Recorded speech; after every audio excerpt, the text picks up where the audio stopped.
I need you to drop into your heart. Live. Everyone else gets this. Drop into your heart. Hello, everyone. Great to have you here with our Soul Sisters Get Real with Eleni and I.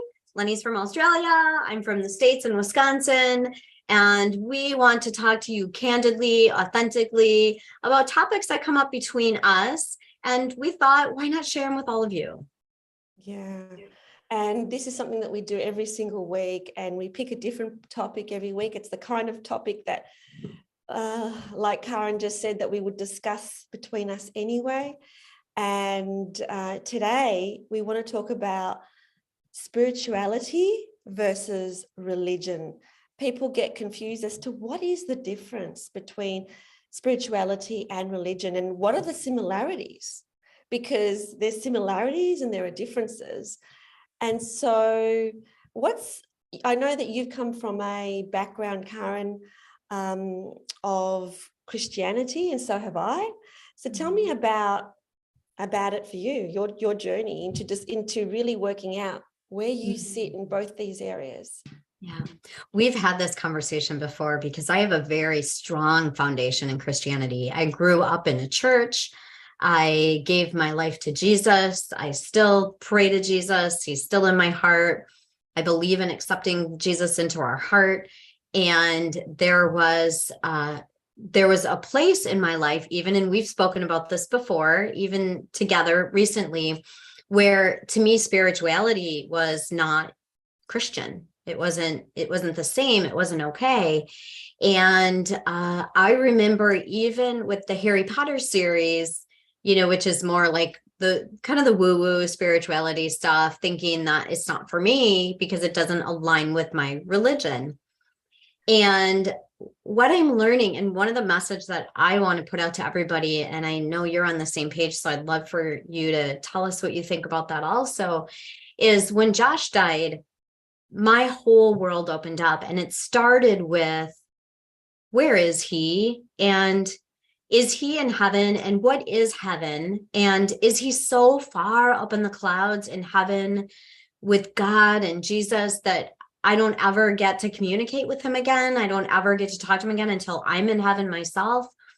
And that opened up for me that whole Pandora's box of, what if there's more than just God and Jesus and saints in heaven, and it's more of a broader spiritual perspective of he's just on the other side of that veil, right? When we say veil, it's like the clouds to me. And here's an example of when I opened up to all of this is the universe and the spirituality, and there's so much more than just religion. The first time I flew after Josh passed away, just a few months after, I went to go visit some of my good friends in California from Wisconsin. And I remember getting this overwhelming feeling of, he is right here in the clouds. Like I had a feeling, I could feel a knowing that he was dancing in the clouds just outside of the window of the airplane. And to me, that is, he's not just sitting in heaven waiting for me to come to heaven. He was actually up there waiting to connect with me. And every time I fly now, I feel closer to him. It's really beautiful. So it's that opening up, right? There's religion, yes, and religion is so human-made rules, and spirituality is so much more. Yeah, I totally resonate with that. For me, I was brought up as a Greek Orthodox, and I still am Greek Orthodox, which is really like, the beginning of Christianity. And what didn't resonate with me was, this is hell and there's going to be judgment, and you need to carry shame if you do these actions. That didn't resonate with me. But when I walk into the church, when I walk into a Greek Orthodox church, I feel it all. I feel the incredible Spirit. It's beautiful. I feel it all. I feel this, what God is. But, I guess one of the main differences, if we look at differences, is that with spirituality, the belief is that we all have remnants of God inside of us. Now, to Christians, this is anathema to believe that you are God. With religions, you need to go via a third party like a priest or a pastor in order to reach God. But with spirituality, we know that you don't need to do that you can have this conversation with God all the time, and that God is in you. So I always give that analogy of the ocean, where, Caryn, you're a wave and I'm a wave, and we're all part of the ocean. It's just that we think we're separate waves because the waves are different, but it's all different expressions of God. So every single one of us has a different expression. My energy is different to your energy. And so therefore, that's the only way that God could actually experience himself or herself, is by sending out his God spark into the human, so that he could then experience himself. Because how could you experience yourself if you don't know if you're all there is? So Source actually basically sent out these divine beings to experience what it's like to be human. And so we all have that God spark inside of us. Therefore, we are able to do and be so much more than we think that we are. And that's the first big difference in my mind, is that we are God. We don't need to go to church to actually speak to God. Whereas I feel like that with many religions, the foundations are all very similar. The beliefs are very similar. But there's a teaching that you need to go via them to have the communication. So interesting. A couple of things that you said that I find very interesting is when you said, I still am Greek Orthodox. I resonate with that 100%. I'm a Christian. I still believe in God. Jesus is like at my right-hand side. I know that he carried me. I still go to church. I go to a Catholic church now, and I still pray, and I still sing the songs, and I am still Christian. And yet I'm opened up to so much more. And the other point that I found interesting is, like you said, some religions, not all religions, because I know like the non-denominational religion, non-denominational, what do we call it? Not religion, non-denominational sect. There's a word for it. There's not that the belief that we have to go through a priest or a pastor. There is like, I can communicate directly with God and Jesus. And yet there's still that, just the rules, right? The rules of, if you don't believe in Jesus, you're not going to heaven, and so there's a lot of rules put in place. If you don't go to church every Sunday, if you don't tithe your money, there's like the rules of how we're supposed to be. And then the things like you said, the shame, the piece of, this is a moral sin. This is, and moral sins are worse than other sins. And started to open up to all that. Like, a sin is a sin, and a sin really is just, it doesn't resonate with us. And so there's that piece. And the other thing I wanted to mention, I'd love your thoughts on this, is I'll never forget when one of my friends said to me, he lives in Canada, and it was when I was first opening up to the whole spiritual thing. He said to me, I said something about souls, and he said, Caryn, you are a soul. Your soul, you're a body with a soul inside of it. You are a soul with a body on top of your soul. And I was like, really? So really? Like the same thing. Josh was a soul with this body. It was his suit, and his suit wasn't good anymore, but he's a soul, like I'm a soul. And that was really eye-opening. It was the start of my like, oh, really? So when did you find that out? Or what was your how did you learn that? Or I think for me, first it was that there has to be something more, because how is it all working that I'm getting so much help in my business? So when I was a hypnotherapist and all these things were occurring, like that were pure synchronicity, fortuitous, it was like, how is this possible?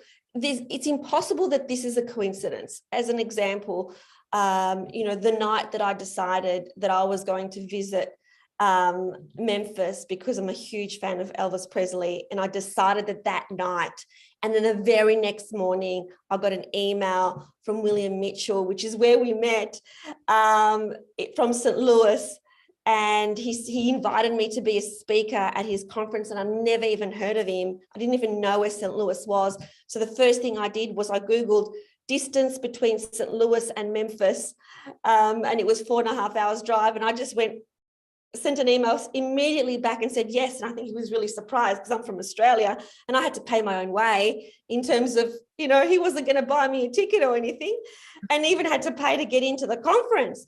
And yet that decision that I made so immediately was because it was connected to the decision the night before about going to Graceland. And for me, somebody else came into the picture to organize this for me, because all of a sudden it could be a tax deductible trip. All of a sudden, new doors, new opportunities were going to open up. All of a sudden, I knew that because I was going to the States, I needed to make it worth my while financially. So I created my online program, which was, so profitable for me, and really carved the future for the success of my business. How did that happen? And that's where, for me, it was like, there's something more. It's not just, the way that we know Jesus, Virgin Mary, the Holy Spirit. It's not just the way we've been taught. There's something more here. I have a team. There's something, there are beings organizing things for me, because this is too incredible. And when we listen, we hear the messages. It's so funny you say that. I just looked and I have my cross on, and it's got Jesus on my cross. Yeah. And when I was putting my jewelry on not too long ago, I almost put on the necklace I always wear, and that's Josh's thumbprint, because I like to feel it and feel him. And something in me said, put this one on. Yeah. I put this one on. And we didn't know we were going to be talking about it. No, we had no idea what we were going to be talking about today. And that's a perfect example of when you're open to it and you allow it and you really notice what's going on around you, everything is set up perfectly. Everything. And then once you start noticing the synchronicities, because there is no such thing as a coincidence, once you start noticing it's rapid. So it's like things happen every day that are miraculous. And so I learned that if my intention is good, if I hold the highest intention, so it's not just to create a successful business for me so that I can buy a beautiful house by the beach, but it's that I'm creating an incredible service or product that is for the highest good of all, I will be helped in that endeavor. I will definitely be assisted. And for me, it just became more and more and more and more apparent. So that really opened my eyes in terms of, wow, I'm pretty sure that it's more than just Christ consciousness that is assisting me here. There's more to this. And yeah, that's not to take anything away from Christ consciousness, but that is a different type of consciousness. The Christ consciousness is really when we're needing that support, when we're needing to forgive, when we're needing to stay in our heart. That's different. But I knew that there was something more that was really assisting me big time than everything that we've been taught about in terms of our religion. Yes, absolutely. The other thing that comes up for me often now is I knew that there was angels in Christianity. There's angels all over the Bible, right? Yeah. And I also knew, because I grew up Catholic before I switched to non-denominational for, the first 10 years of my life, that, there are angels and there's pictures of angels and Archangel Michael, and they're in the church and there's statues and all of that stuff. And yet I didn't realize how important the angels are in the, in a lot of religions. Yeah. And that's it, right? And I thought, a lot of Christians or religions, like, we don't realize that God has helpers, and we can ask the angels for help. Like, I had never heard of that concept. Ask the angels for help? I got to go directly to God, right? But why wouldn't God have helpers? There's so many billions of us. Of course he has helpers. It was really an eye-opening concept, again, with everything else. Yeah. And the great thing about angels is that it's not just when we are sick or when we really need them that we can call upon them. Like, I call upon angels all the time. So if I'm looking for a car spot before I get to the place, I know that there are a whole stack of unemployed angels hanging around who are just waiting for someone to ask them, because of the universal law of free will, we need to ask. And so I say, okay, unemployed angels, I'm about to arrive at my destination. I really would appreciate you beautiful beings to please find me a spot right near the door. As soon as I say that, boom, a car goes out and I go in. It's just like, there's nothing you can ask for, nothing. Right. Yeah. Yeah.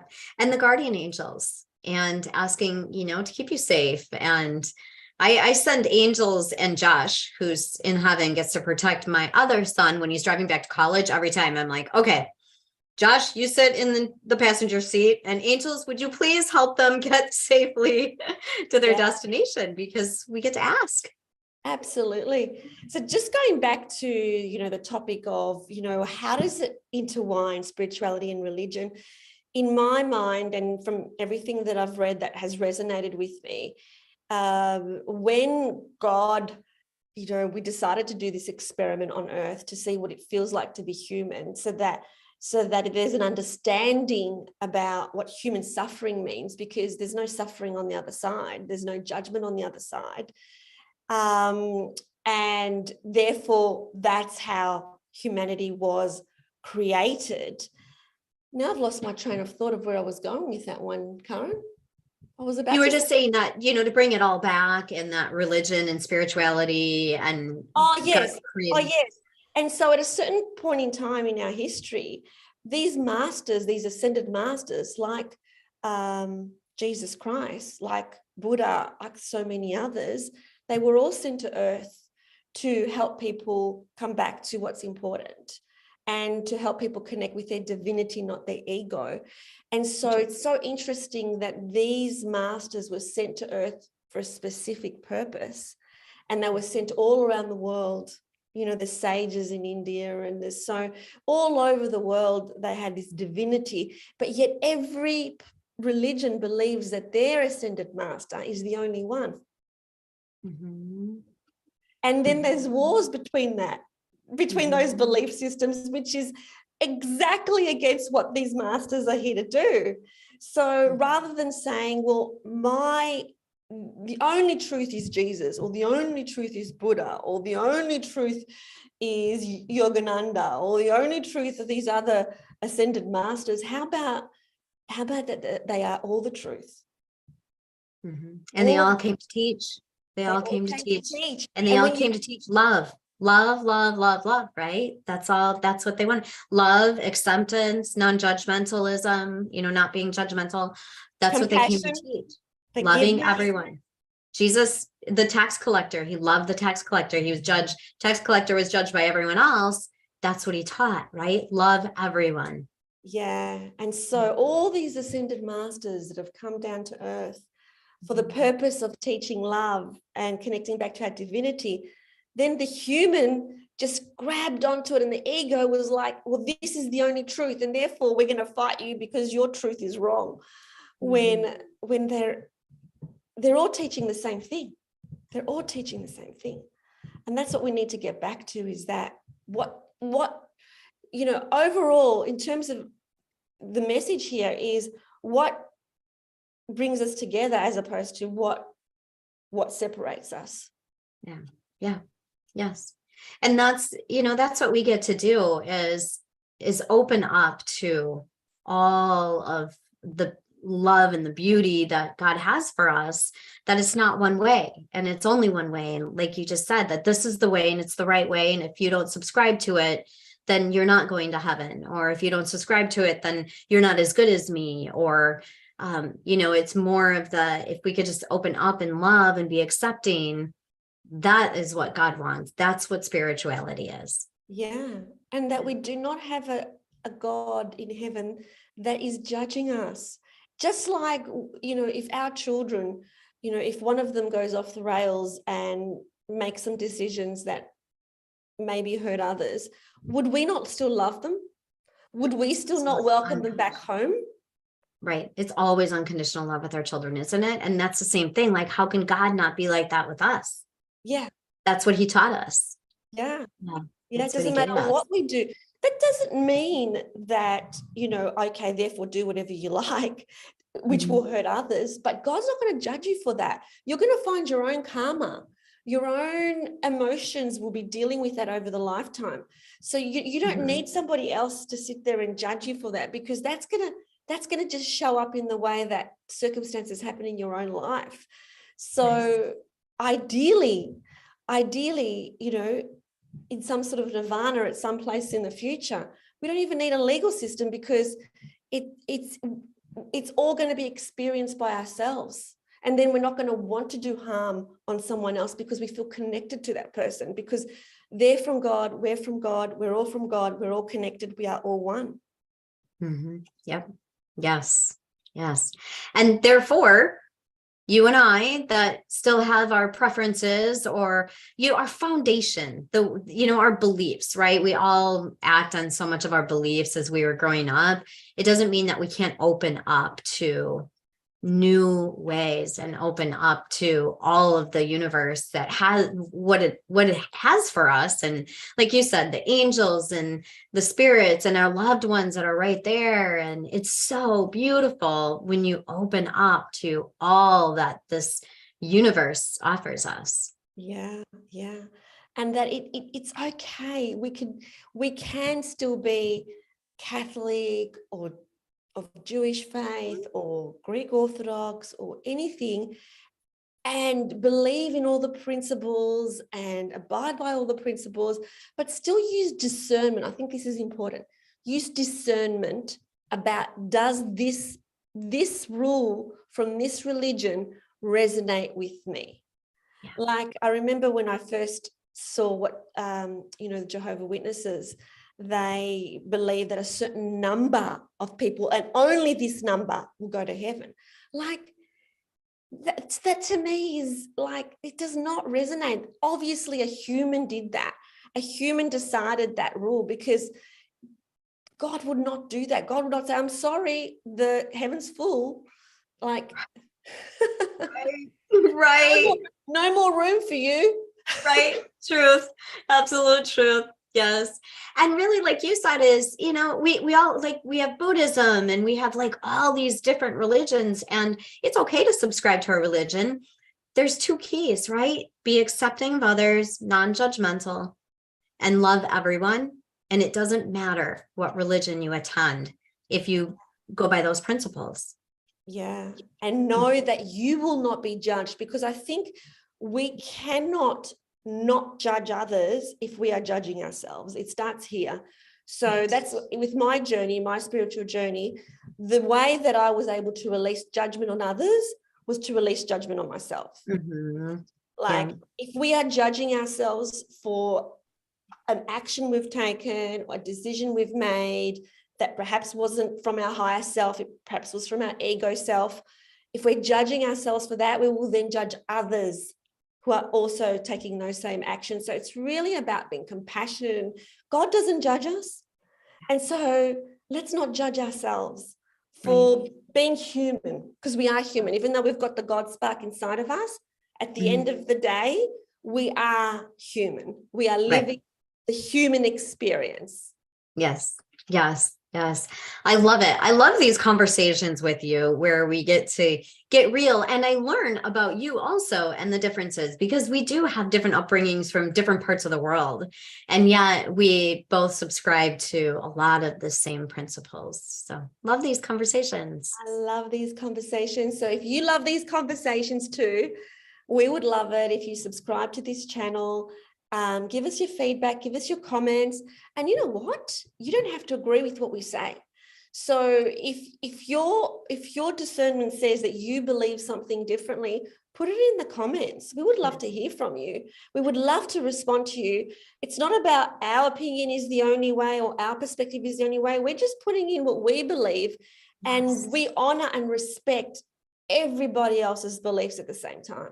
Absolutely. And what I've learned is all feedback is neutral, because we are human and we make mistakes and we're not perfect and we don't know everything and we're not God. And so feedback is neutral. You get your opinion, we get ours, but we'd love to hear yours. And if anything doesn't resonate or you have questions, we absolutely are open. Yay. Perfect. So we'll see you next week. Thanks for joining us.